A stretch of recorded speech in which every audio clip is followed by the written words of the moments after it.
बहुत समय पहले की बात है। एक मछुआरा मेहनत करके अपने स्त्री और बच्चों का पेट पालता था। वह प्रतिदिन सवेरे ही उठकर नदी किनारे जाता और 4 बार नदी में जाल फेंकता था। एक दिन वह नदी किनारे गया और नदी में जाल डाला। जब मछुआरे ने जाल खींचा तो उसे वह बेहद भारी लगा। उत्साहित होकर उसने कठिन परिश्रम करके जैसे ही जाल बाहर निकाला तो उसने देखा कि जाल में एक गधे की लाश फंसी थी। वह उसे देखकर निराश हो गया। उसका जाल भी गधे के बोझ से जगह जगह से फट गया। उसने 2 बार संभाल कर फिर से जाल नदी में फेंका। दोनों बार उसमें सिर्फ मिट्टी और कीचड़ भरा मिला। विवश होकर वह रोने लगा क्योंकि इसके अलावा उसका कोई व्यवसाय नहीं था। उसने चौथी और अंतिम बार जाल फेंका और खींचा तो उसे जाल भारी लगा। जाल बाहर निकालकर जब उसने देखा तो उसमें एक रहस्यमयी पीतल का एक बर्तन था। उसके भार से वह समझा कि इसमें जरूर कुछ बहुमूल्य वस्तुएं होंगी क्योंकि उसका मुंह ढक्कन से अच्छी तरह बंद था। मछुआरे ने रहस्यमयी बर्तन का ढक्कन खोला और झांक कर अंदर देखने लगा, परंतु उसे कुछ नहीं दिखाई दिया। तभी उस बर्तन से जादुई धुआं बाहर निकला और नदी के ऊपर आकाश में फैल गया। वह धुआं सिमटकर एक जगह इकट्ठा हुआ और उस धुएं ने विशालकाय दैत्य का रूप ले लिया। मछुआरा घबराकर भागने लगा, लेकिन उसने सुना कि दैत्य हाथ उठाकर कह रहा है कि हे भगवान, मेरा अपराध क्षमा कीजिए, मैं कभी आपकी आज्ञा का उल्लंघन नहीं करूंगा। इतना सुनते ही मछुआरा अपना डर भूल गया और बोला,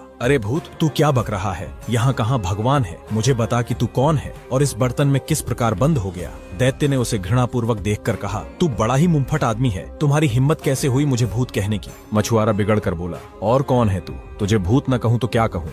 दैत्य ने कहा, तेरी मृत्यु में अब अधिक समय नहीं है, मेरे हाथों तेरी मृत्यु तय है। मछुआरा घबरा कर बोला, तुम मेरी हत्या क्यों करना चाहते हो? क्या तुम भूल गए कि मैंने ही तुम्हें इस बर्तन से मुक्त किया है?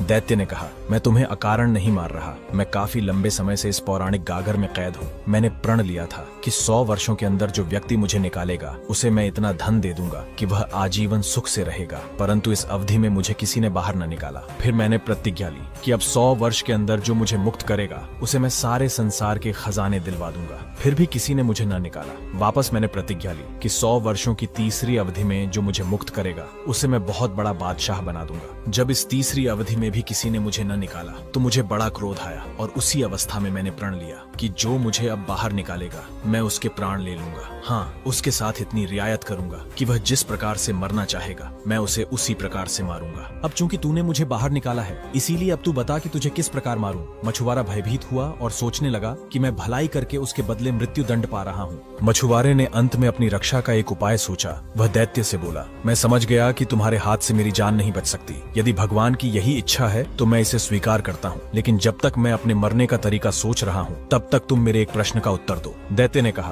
पूछ, क्या पूछना चाहता है? मैं तेरे प्रश्न का उत्तर दूंगा। मछुआरे ने कहा, मुझे तुम्हारी किसी भी बात पर विश्वास नहीं होता। तुम इतने विशालकाय प्राणी हो, इतनी छोटी सी गागर में कैसे समा गए? तुम झूठ बोल रहे हो। दैत्य ने कहा, मैं परमेश्वर